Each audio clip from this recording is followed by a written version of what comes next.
So here the continuation part from the previous. So water is flowing in a pipe of diameter 4 centimeter and with the velocity 3 meter per second.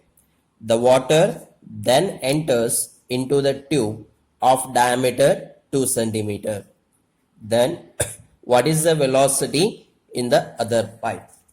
Let us see. So here you are going to observe a particular pipe of diameter. So now it is having a particular pipe like this.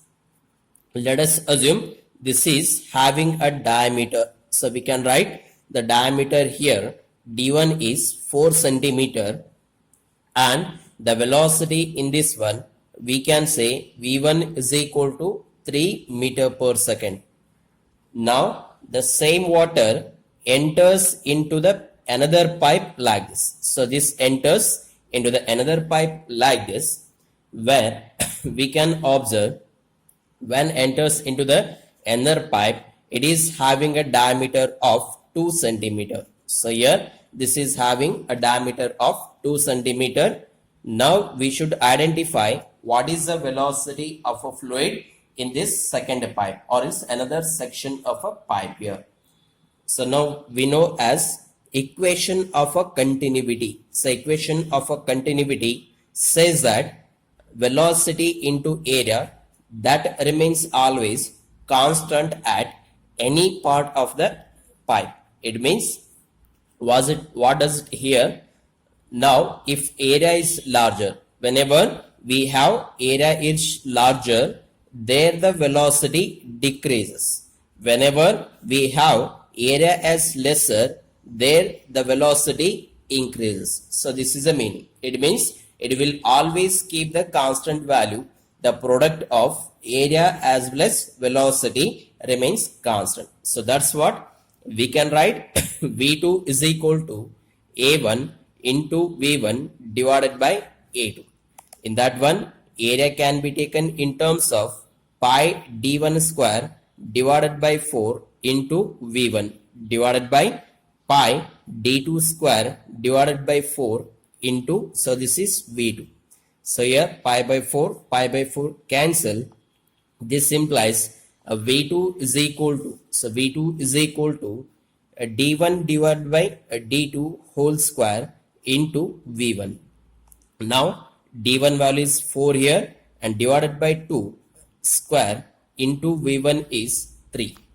Now on simplification, 2 square in the sense 4 into 3. So total we have 12 meter per second. So now the total value we have 12 meter per second.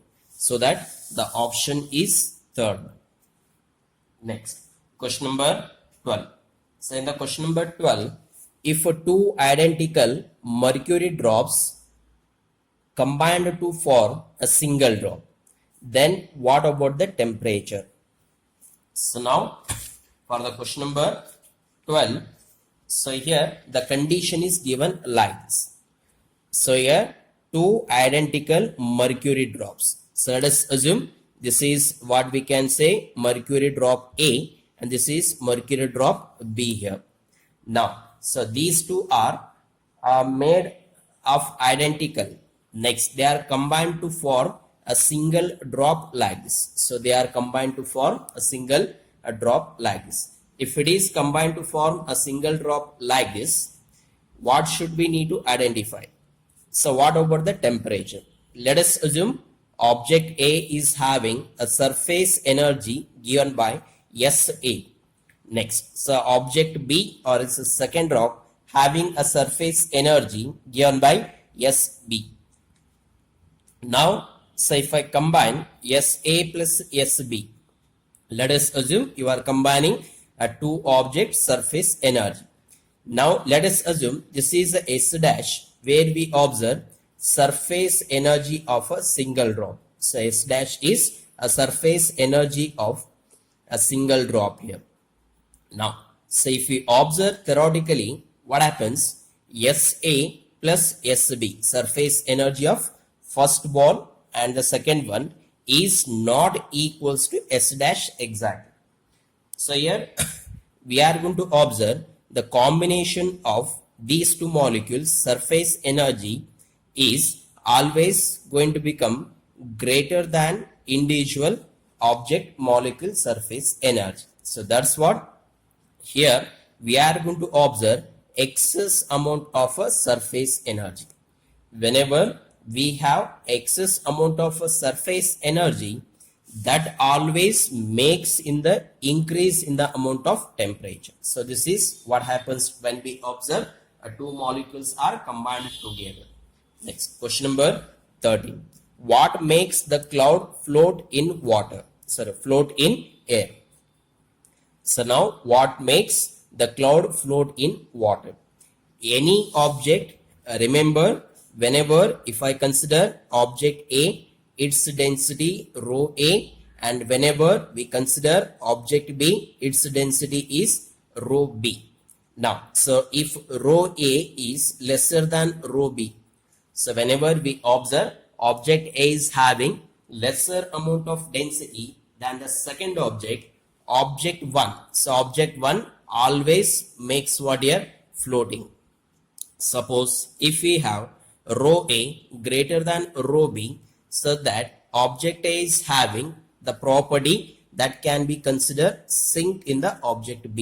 ಅಂದ್ರೆ ಏನು object A the density ಯಾವಾಗಿದ್ರು second object ಗಿಂತ ಕಡಿಮೆ ಇದ್ರೆ ಮಾತ್ರ object A ಏನಾಗುತ್ತೆ object B ಒಳಗೆ float ಆಗೋದನ್ನ observe ಮಾಡ್ತೀರಿ. ಇಲ್ಲ ಅಂತಂದ್ರೆ ಅದು ಸಿಂಕ್ ಆಗೋದು ಅಥವಾ ಮುಳುಗೋದನ್ನ ಅಬ್ಸರ್ವ್ ಮಾಡ್ತೀರಿ. ಸೊ ಅದು ಪ್ರಾಪರ್ಟಿ ಡಿಪೆಂಡ್ ಆಗೋದು ಎಂಟೈರ್ಲಿ density ಮೇಲೆ, not other any other properties. So that's the reason. So for the question number 13, so what makes here low amount of a density? So whenever we have a low density, then only so two object will make a floating with each other. Next, two bubbles A and B such that A is greater than B. The condition is given here, A should be greater than B, are joined through a narrow tube. Then, so what happens? Let us see.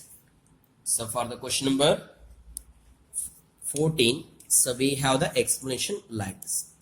Let us assume question number 14 here. Now, two bubbles. So let us assume this is A here and this is B here. So this is A, B, because the condition is given as A should be greater than a B value. Now, so if we have this is a condition, we can say VA is a volume of a object A and VB is a volume of a object B here. So this is volume of A and this is volume of a B. Similarly, we can write pressure PA and here pressure PB. So this is a pressure of object A and this is a pressure of object B. On combining only we can say a VA is greater than a VB, so that pressure PA is lesser than a PB. So these are the given conditions.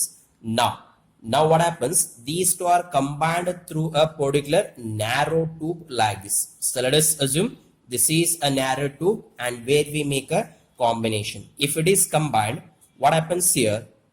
Here we are going to observe VB is lesser than VA, so that a PB is greater than PA. ಅಂದ್ರೆ ಏನು object B ಒಳಗೆ high pressure ಇರೋದನ್ನ observe ಮಾಡ್ತೀವಿ. So here high pressure and in the object A we have low pressure.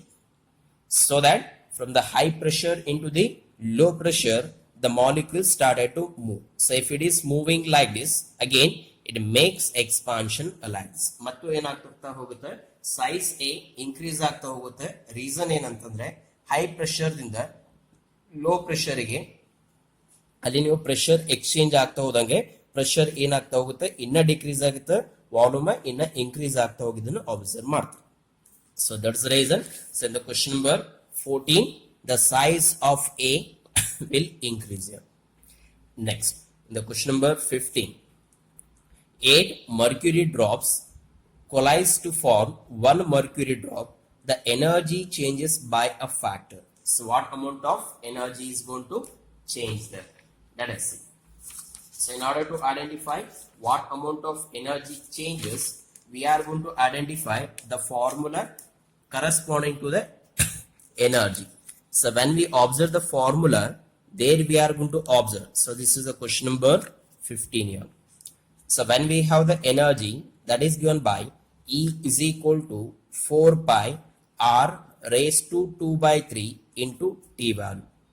Let us assume here 8 mercury drops and a single mercury drop. So that's what EA is equal to 4 pi R raised to 2 by 3 into T value.